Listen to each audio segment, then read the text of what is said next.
وزیر اعظم شہباز شریف نے صنعتوں کے لیے بجلی کے ٹیرف میں 4 روپے 4 پیسے کمی کا اعلان کر دیا۔ یہ اعلان انہوں نے اسلام آباد میں ملک کے نمایاں برآمد کنندگان اور کاروباری شخصیات کے اعزاز میں تقریب میں خطاب کے دوران کیا۔ وزیر اعظم پاکستان نے صنعتوں کے لیے ویلنگ چارجز میں 9 روپے کمی کا اعلان بھی کیا اور کہا کہ ایکسپورٹرز کے لیے ٹیکس 7.5% سے کم کر کے 4.5% پر لا رہے ہیں۔ تقریب میں قومی معیشت میں نمایاں کردار ادا کرنے والے برآمد کنندگان میں ایوارڈز بھی تقسیم کیے گئے۔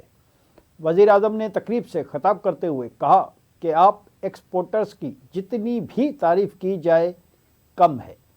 عظیم کاروباری شخصیات نے شبانہ روز محنت کر کے ملک کا نام روشن کیا ہے۔ شہباز شریف نے کہا کہ برآمد کنندگان نے مشکل حالات میں بہترین کام کیا۔